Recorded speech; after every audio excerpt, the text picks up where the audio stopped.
So I wanted to tell you about my proudest moment. And it was actually early on in the organization. So the organization was started in 96, and in 97, President Clinton started the One America initiative, the President's Advisory Council on Race. And we were pretty audacious. We invited one of the commissioners, former New Jersey Governor Tom Kean, to come to learn more about what we were doing at the Community Coalition. And he came out in early 1998, and he met with us and he spoke to the community about the President's Initiative on Race. And then he wrote us up as his most profound, promising practice in the executive summary to the President, and later in a compendium volume of promising practices that were looking to really transform this country around race. And so that was a very proud moment for me. So the thing that was special to me in becoming chair was actually the then chair, Fred Profeta, decided on his own to give up being chair and recruited me to be chair because he thought it was important symbolically and optically for a person of color to lead the coalition. One of the things that we do today in this community is the Martin Luther King event, and that was something that I started when I was chair. That I thought it was important in our communities, although we in many ways embrace what Dr. King represented. At the time, we really did not have any visible way of embracing that within the community. I'd have to say my proudest moment in my coalition experience was actually being in on the foundation, the formation of the coalition back in around 93, 94. At that time, these two towns, South Orange and Maplewood, were in dire straits.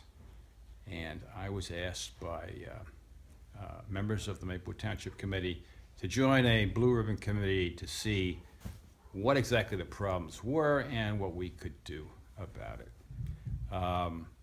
Everybody knew there were racial aspects to this, but nobody really wanted to talk about that. And the real problem, the root of the problem, was that we were being victimized by racial steering and blockbusting. Just good old traditional American activities, okay? But now it was in our towns, and we were going to do something about it, and we did. We formed the coalition. Growing up in the Bronx in a biracial family, I learned early on the damaging effects of white flight and discrimination against persons of color. We were usually the first family to move in a building, and shortly thereafter, we experienced white folks moving out. That had a lasting impact on me, and I wondered as a young girl why white folks were afraid of me, why they were afraid of my family.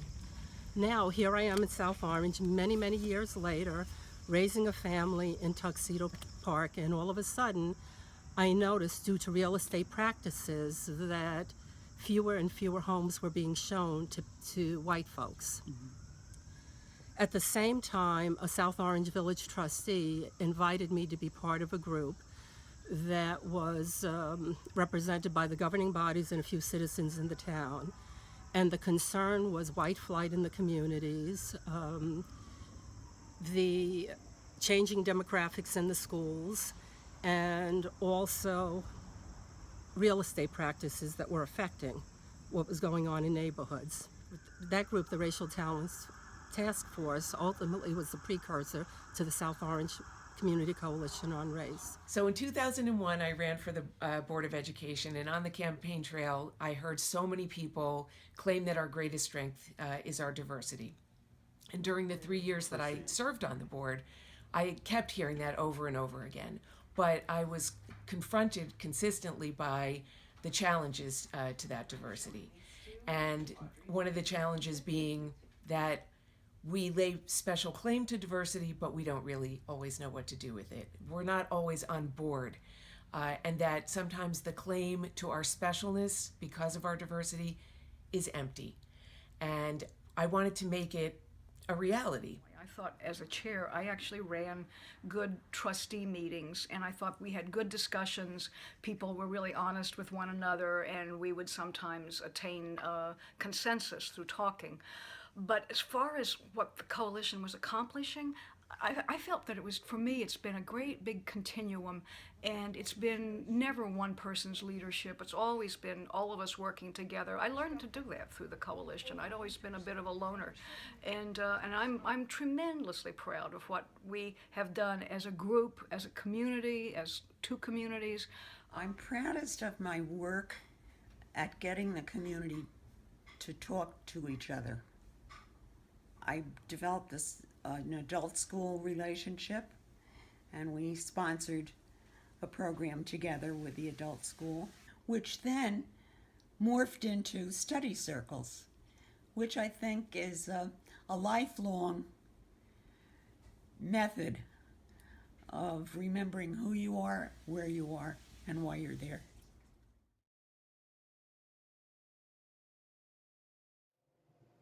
I believe that what is most critical in the mission of the organization are three things. One, a willingness to embrace the notion that while much wonderful work has been done during the existence of the organization, much still remains to be done. Two, to press the case by pointing out that inclusivity in the truest sense of the word has to be defined in a way that is broader than only having people of different races living next door to each other, while all the other aspects of the community don't reflect that same diversity. And the third is to acknowledge the fact that as long as our community exists in a world that does not universally embrace the idea that diversity is a good thing, that any state of diversity that we're able to maintain is tenuous at best and will only be sustained by deliberately being conscious about it and continuing to make it actively so. The question, I think, right now, in terms of what are the challenges for the coalition, I saw 4 different areas where we need to continue our work. The first one is that we need to continue seeking out, welcoming, and including people of all different sorts.